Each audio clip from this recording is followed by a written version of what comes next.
Mga kabida, sa magandang oras sa lahat at welcome po sa aking channel. Ito po, magandang pag-usapan po ito, mga kabida, at aabangan po natin to sa susunod na linggo. Handang-handa na raw ito kung si Senator Panfilo Lacson na sumabak po sa gera po, mga kabida, kung saan po ay no holds barred na po ito. Isisiwalat na raw niya ang lahat po niyang nalalaman po, mga kabida, patungkol ho sa corruption po sa gobyerno, lalong-lalo na po ito hong mga ghost projects po, mga kabida, like flood control projects at mga substandards na mga proyekto, mga kabida, na ginawa hong gatasan, nakaw, mga kabida, o ninakawan po ng ilang mga corrupt na mga opisyal po ng ating pamahalaan. Eto, babasahin ko lang po, mga kabida, ito pong balita, mula sa ang balita ngayon. Ito po, ibubulgar lahat. Ito yung kanila pong title po, Handa na umano si Senator Ping Lacson na sumabak sa laban kontra sa mga umano'y substandard at ghost flood control projects. Ayan. Inanonsyo ng senador na maghahain siya ng privilege speech sa Senado sa susunod na linggo bilang tugon sa panawagan ni Marcos Jr. na ilantad ang mga maanumaliyang proyekto. Ito yung sinabi po ni Lacson po, mga kabida, ready to rumble. I have reserved a session day next week to deliver my first privilege speech to answer the call of the President to help unearth substandard and ghost flood control projects that waste people's lives, properties, and their tax money to satisfy the greed of some, ani Lacson. Ayun. So, ibig sabihin po, mga kabida, no holds barred na po ito. Ilalantad na po niya lahat ng nalalaman po niya dito, mga kabida. Ang ibig sabihin, yung kanya pong mga naunang expose po ay kulang pa po pala yun. Yung sinasabi po niyang umabot po ng 1 trilyong piso po ang nawala, na waste po, mga kabida, sa korupsyon na kawan po sa mga proyekto po ng gobyerno. Okay? Kagaya po ng flood control projects po, mga kabida. At ang worst po dito, gaya ng sinabi ko po kanina, hindi ko ma-imagine po, mga kabida, na yung mga bali-balita noon, na meron palang mga mambabatas ay direktang naging kontraktor po sa kanila hong mga proyekto, sa kanila pong mga distrito. Pantakin nyo, akala ko nung una po, nagtatawagan lang po yan, kumbaga kickback lang po yan, mga kabida, ng mga mambabatas po. Yun pala, sila po yung kontraktor mismo sa sarili po nilang mga proyekto, Diba? So, kulang pa pala yung kickback lang. Hindi po sila kontento po doon. Okay? So, ang ginawa po nila, yun, kinuha lahat yung proyekto po, mga kabida. Sila mismo yung naging kontraktor po. Diba? Recently lang po, naglabas po ng listahan po itong si Pangulong Marcos, Nasa 15 corporations, construction company, mga kabida, ang sinasabi hong involved ho sa kontrata po sa mga proyekto po ng gobyerno. At mayroon pong mga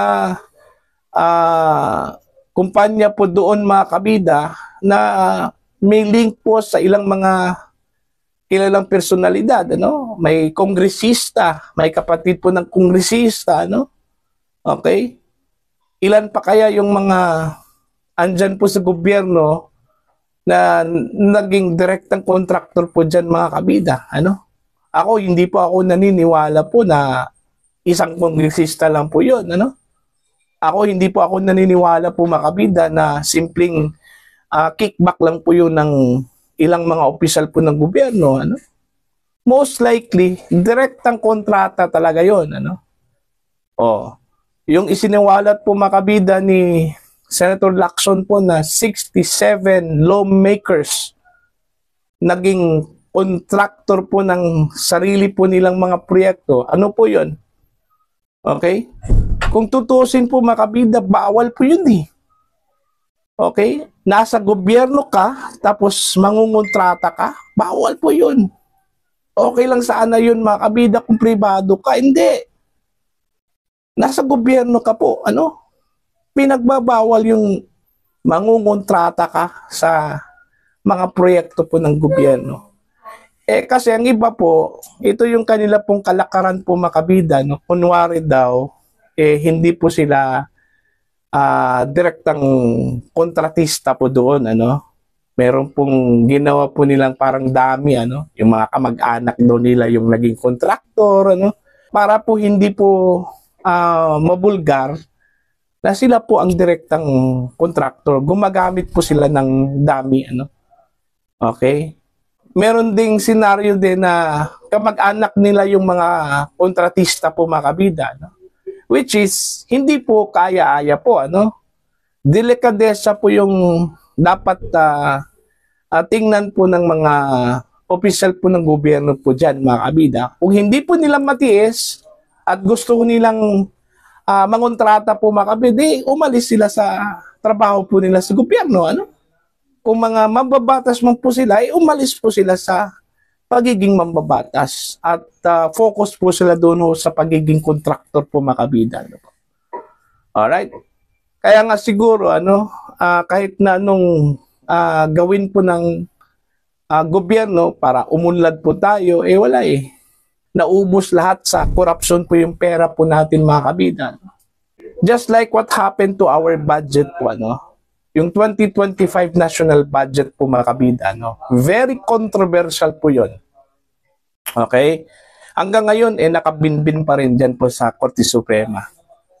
Hindi po natin alam kung ano na pong nangyari po doon, ano? Kung matatalakay ba yun ng mga maestrado po? Kasi walang balita po mga kabida, no? Kung ito ba ay buhay pa ba ito?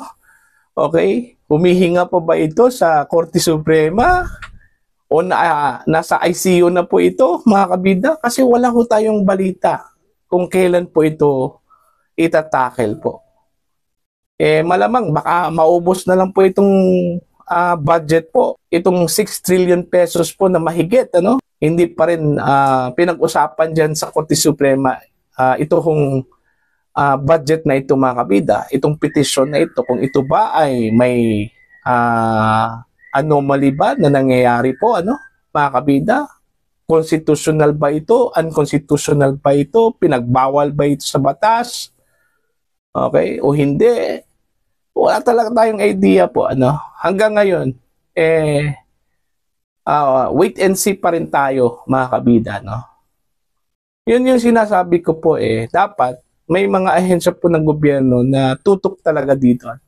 At inaasahan po natin ito pong Korte Suprema, sila yung last resort mga kabida, no? Para po mapigilan po itong mga ganito pong mga aktibidad, ano? Kaso lang po sometimes we have to question them, ano? Ano ba talagang priority nila, ano? Kung tutusin po urgent po itong 2025 General Appropriations Act petition po, ano, mga kabida. Kasi ang laki po ng pera po na-involve po dito, ano? 6 trillion pesos po. Oh. 'Di ba? Kaliwat kanan po, meron po tayong naririnig na pagnanakaw. Nakawan ng mga opisyal po ng gobyerno. Magtakin nyo ngayon ko lang po narinig mga kabida na marami palang mga mababatas na involved po dito sa mga corruption po ng gobyerno. Ito po yung challenging po mga kabida, no? Itong isisiwalat po ni Senator Lacson po. Sinabi po niya, meron pong mga substandards, projects, ano? Okay? Ilan yung nangomisyon po doon? Ilan yung mga nasa gobyerno involved po doon? At ang pinakamatindi po, ito pong ghost project, ghost flood control projects. Ang ibig sabihin po mga kabida, mayroon pong proyekto, may budget po, pero walang project.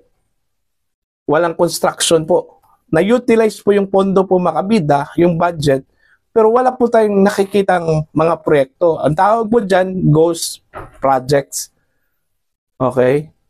Kung totoo po yung sinabi po mga kabida ni Senador Lacson na ghost flood control projects, yung 5,500 flood control projects na sinabi po ni Pangulong Marcos nung kanya kong previous State of the Nation address, mga kabida, na natapos na raw, guni-guni lang pala yun. Okay? Guni-guni lang pala yun, mga kabida. Wala ho sa actual, walang physical na proyekto pala yun. Okay? Oh. Kaya nga hanggang ngayon, hindi pa rin masosolve yung mga pagbaha po sa Pilipinas kasi walang proyekto pala. At yun yung dapat habulin po, mga kabida. Mantakin nyo ang nawalang pera daw, out of 2 trillion pesos na budget for the flood control projects, nasa half of it, meaning 1 trillion pesos po, mga kabida. Saan na po yun napunta?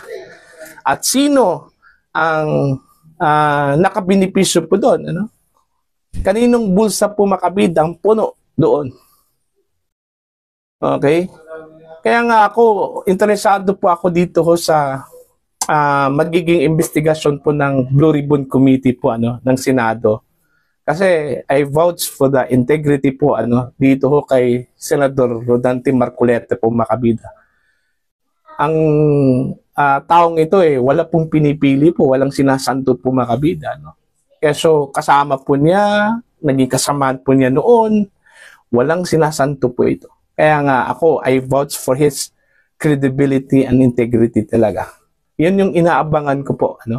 Kasi nangangako po itong si Marcoleta po, mga kabida. Naggagawin po niyang lahat para ma-unearth ito pong mga anomalya po sa gobyerno. Ito pong corruption po na nangyayari po, mga kabida. Lalong-lalo na po dito po sa controversial na flood control projects po ng pamahalaan. At to begin with, ito pong isisiwalat po ni Senador Lacson next week. Aabangan po natin yan.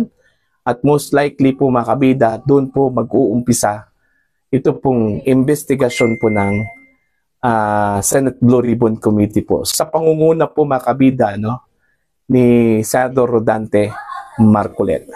At sana po, wala kong ititira ito kong si Senator Lacson sa kanyang isisiwalat po dito.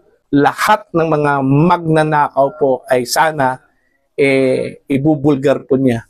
With names total, privilege speech po yon. Hindi po siya makasuhan po ng libel po doon, mga kabida, kasi privilege speech po yon. Sana, meron po tayong maririnig na mga malalaking isda po, mga kabida, na sangkot dito sa nakawan po sa mga proyekto po ng gobyerno, mga kabida, po. Next week po yan. Okay?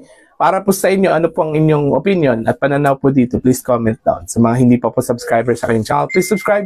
Just click the subscribe button, click the notification bell, click all para updated po kayo, mga kabida, sa aking mga uploads. Maraming salamat po sa inyo lahat.